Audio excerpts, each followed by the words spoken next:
Morning. Daniel, those of us who know you and love you know you could never close your heart. You could never, of course you're unjaded. That's who you are. Daniel and I have been friends for a long, long time. And every time we see each other, we promise to have lunch together. And now that he's a dad, and now that I'm still busy, the last time we said that was the last time we saw each other was at Lake Arrowhead. And we talked for maybe 30 seconds there that day. He is one of our featured musicians at the Lake Arrowhead retreat, just FYI. It always makes it a really special treat to have him there.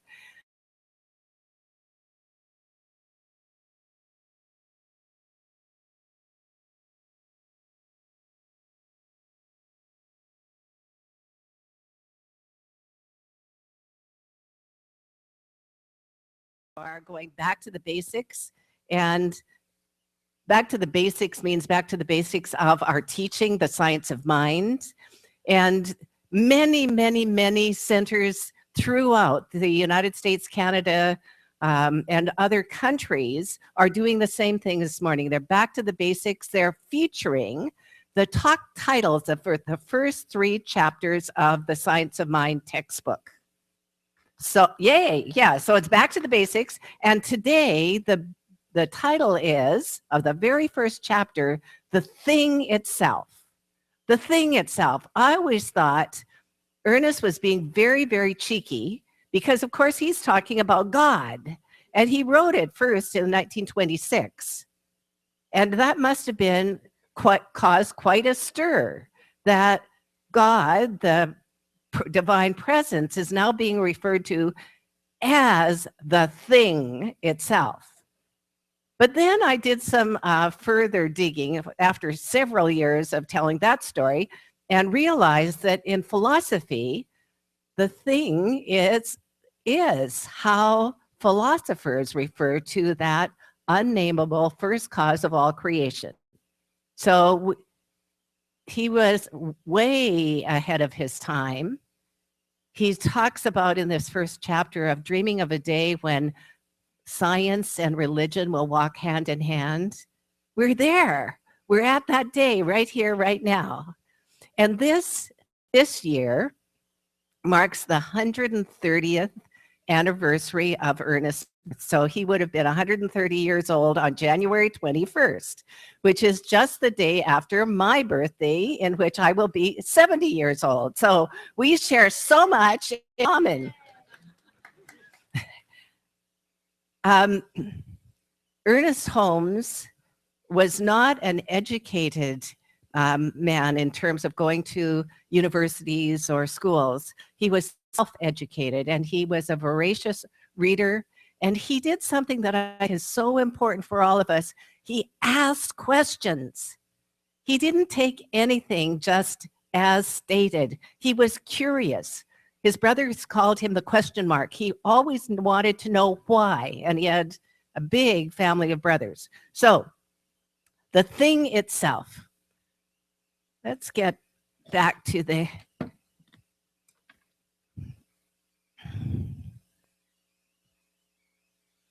you're having problems. Okay. Well, the thing itself. It was today's outline was written by one of our students, one of Reverend Judy and Reverend Bruce's fellow classmates, Reverend Sandy Smith, who is in the Tri-Cities in the state of Oregon or Washington. And so I'm looking at her outline and thinking, wow, it's so interesting. I've known this woman for almost, well, I think 25 years, well, 23 years. And when I first met her, she was a teacher, as I had been. And although she was a drama teacher, so she had all of that going for her too, and had a voracious appetite for metaphysics and the science of mind. So in this first chapter, what Ernest wants everyone to contemplate is the nature of the divine, the nature of God. What is God like? And so what he does, thank you so much. So So back to before the thing itself, this whole year is value-based spiritual living.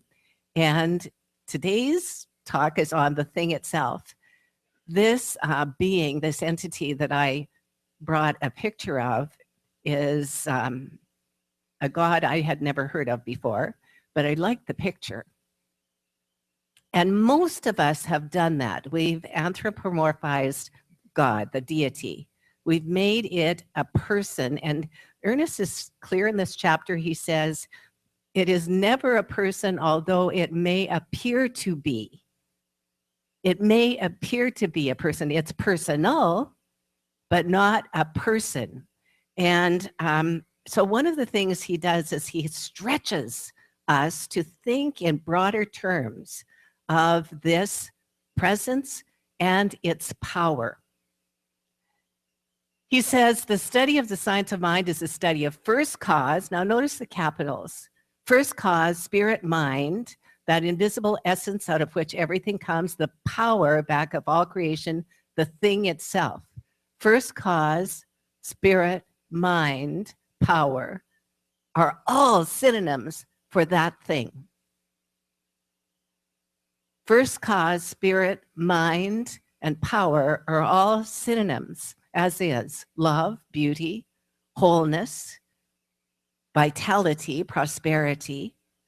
And usually in my very first year classes, I give everyone the challenge of speaking about the divine without using a personal pronoun. So not he or she.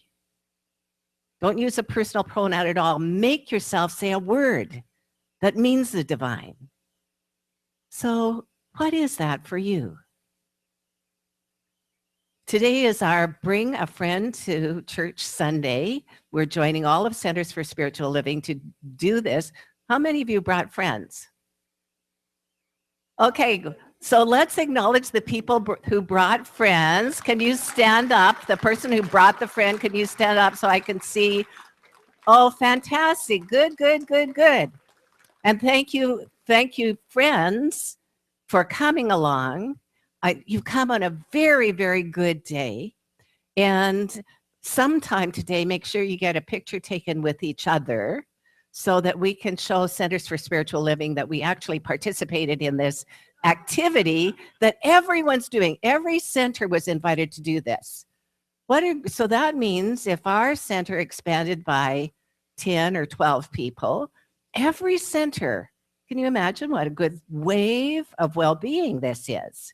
It's perfect.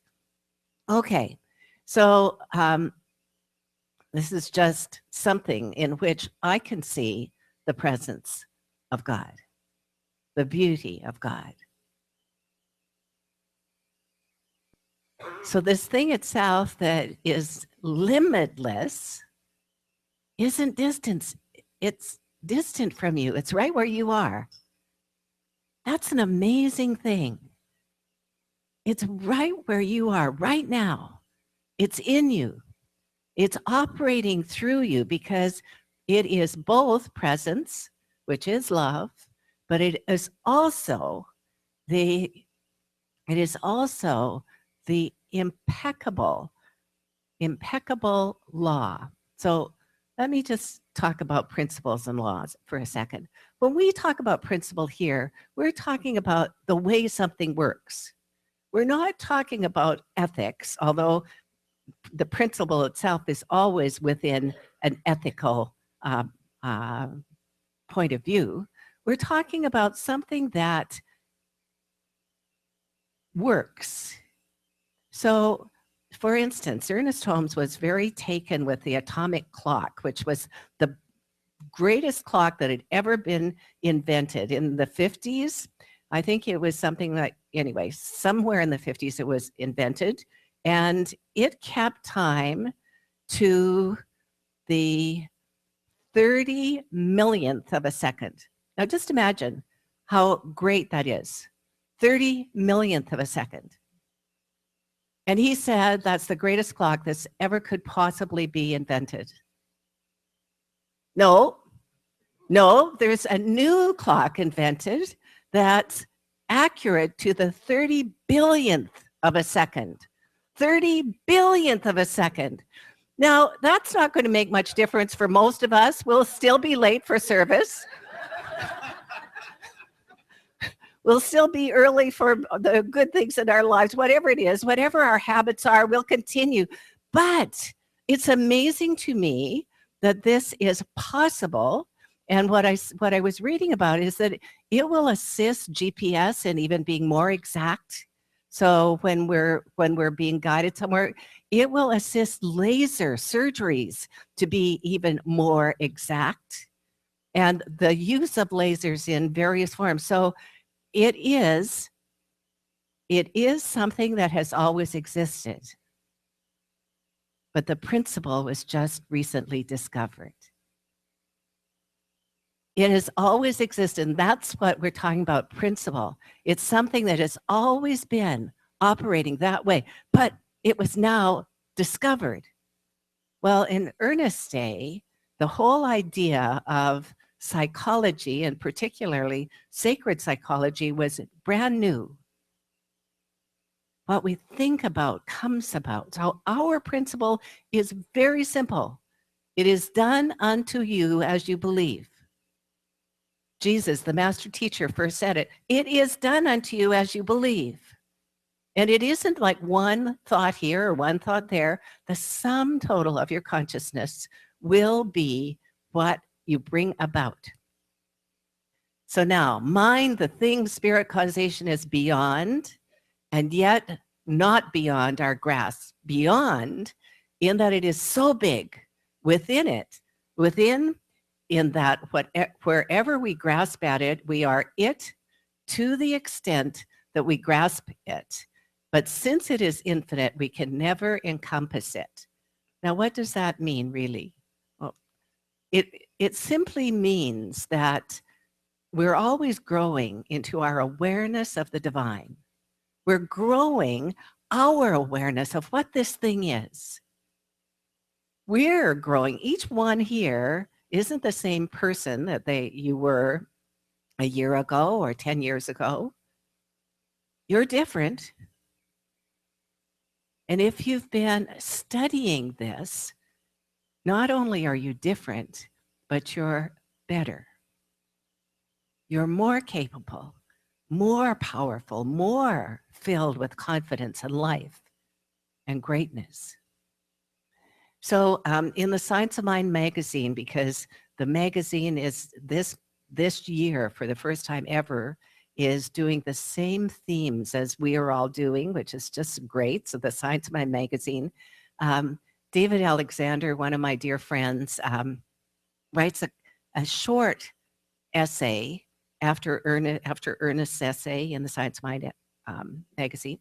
And he wrote, I thought this was so great. He said, it's like going into a bakery and looking into the glass case of the bakery and seeing all of these yummy things in the bakery.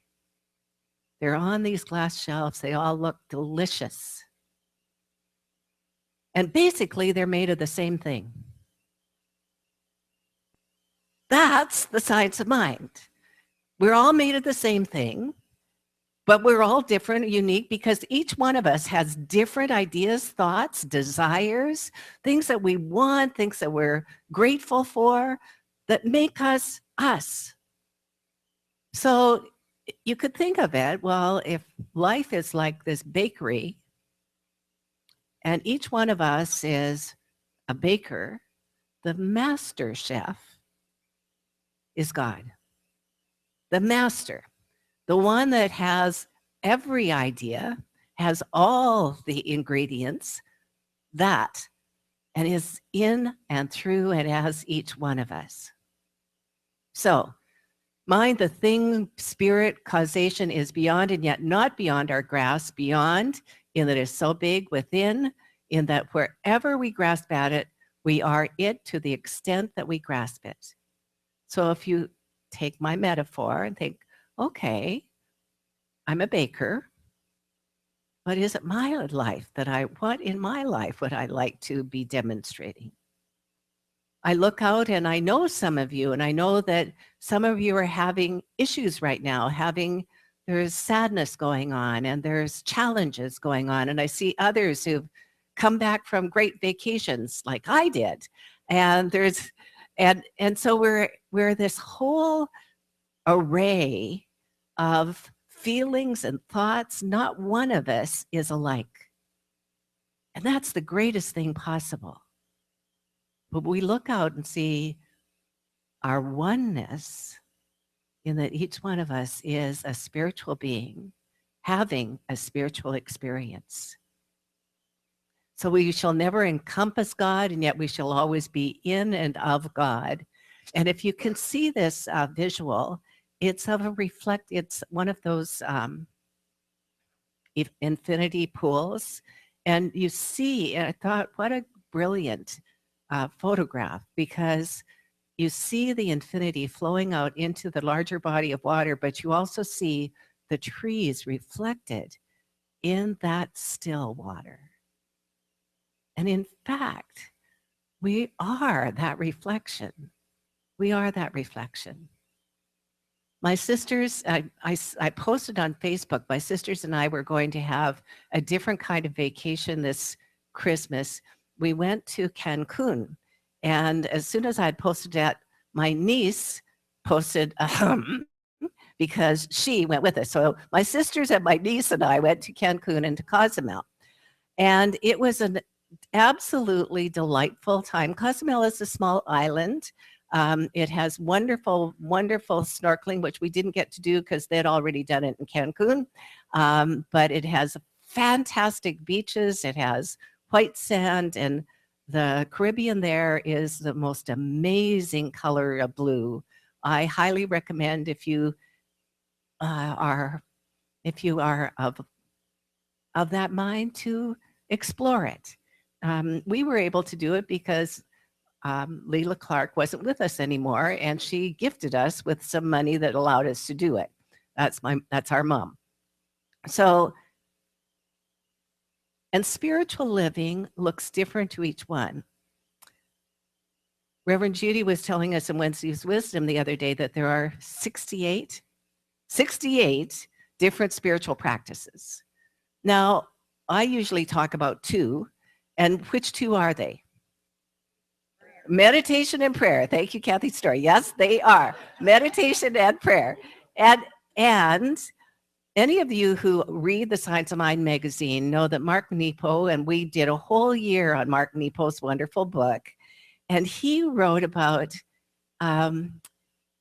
he doesn't do a spiritual practice first thing in the morning. First thing in the morning, he opens the blinds, lets in the light, he kisses his wife, and he plays with his dogs. That's his spiritual practice. And then later on in the day, he meditates. But the part of the article I thought was important for us this morning as we're going into a new year, he said, it's to bring vitality and energy and newness to whatever it is you are doing. And you can do that if you're doing the same meditation that you've been doing for years and years, because you're a different person, but it truly is up to you. Or if you shake up your routine, say, okay, God as me is great in this moment, just the way I am. And I'm going to allow that powerful presence to move through me in whatever ways it desires. Our spiritual practices will change. Think about almost every moment of every day we stand at a crossroads. Which way to go? And Ernest Holmes encourages us to trust that indwelling being within us. He says, how shall we know? It's not something in the future, you already do know. You already do know what's right for you. Do it. So speaking of things, well, we'll come back to that in a minute. On my birthday, I'm having a party. I'm having it here. I tried to invite everyone. I had email addresses for, but not all of you have emails. So any of you who want to come to my birthday, please come, but please let me know that you're coming. And here's the thing, some people didn't read on the invitation: bring a dish to share. It's a potluck.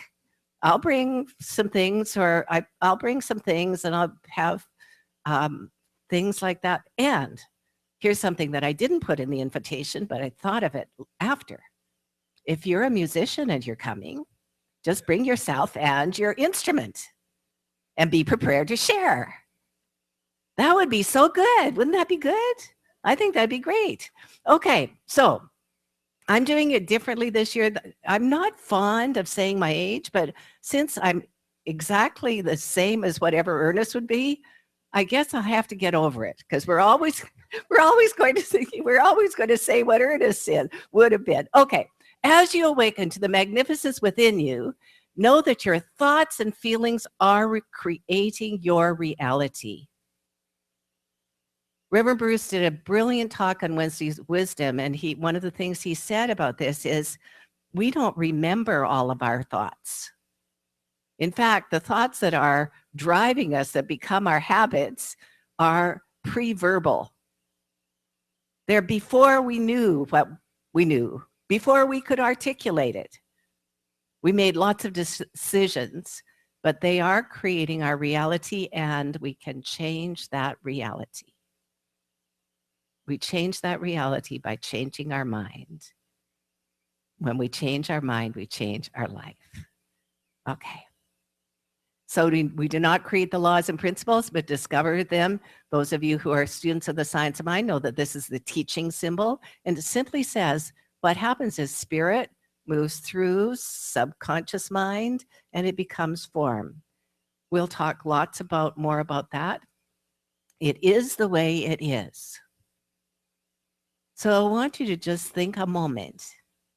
What in your life, I know last week, if you were here, and many of you were, you did process to set intention for this year. But not everybody was here. And maybe you've had time to think about what is it that you want to bring into manifestation this year.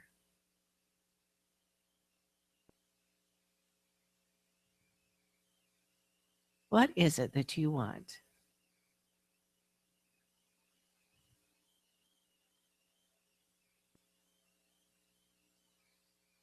Well, whatever it is, put your hand on your heart and just say, I have everything I want right now. Now say it like you mean it. And so it is.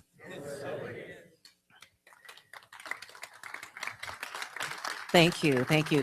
Diane's going to set us up with a song, and then I'm going to pray for all of us, including me.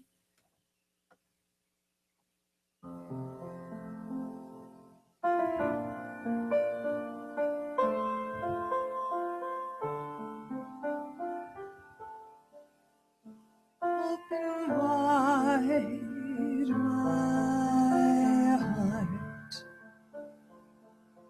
Open wide my heart. Open wide my heart. Open wide my heart. Fill me with your grace. I am safe and loved. Open wide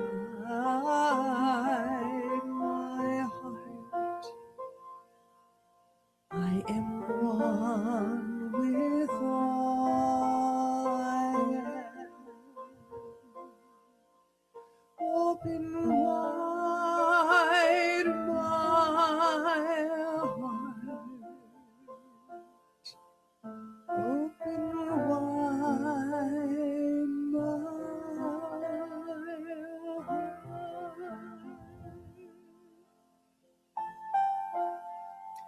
In this holy moment of now, I recognize and know that there truly is only one first cause to all creation, that this one power that is the Alpha and the Omega, that is all-knowing, is everywhere present, is divine mind, and it is right where I am, in me, through me, and as me, and in and through and as each and everyone here and everywhere. I know that this power is the source of all supply. It is the creative principle in and through and as each one. And so I speak this word in the first person for each one. And if there's anything that doesn't fit for you, just let it flow over you. Don't resist anything, just allow. If it does fit for you, say, thank you, God. And this is what I know. I know that that power is flowing through me right here, right now, as vitality and energy, ageless being, as the confidence of life itself, as the powerfulness of the divine. I know that I am that being, and every cell of my physical body is filled with the light that I am. I am that being that is prospering and healthy and whole in absolutely every way. I am that being that opens my heart with love to love and invites love into my experience in every way. More and greater and deeper friendships are already mine. For the presence and power of God is guiding all beings to me, here, now, and always. I know that I am that creative principle that is open to newness and new ideas, that I do not limit myself by anything. I am neither too old nor too young, too tall or too short, too fat or too skinny. I am exactly just right for the I am that I am. I am enough and I am sufficient, and there is sufficient.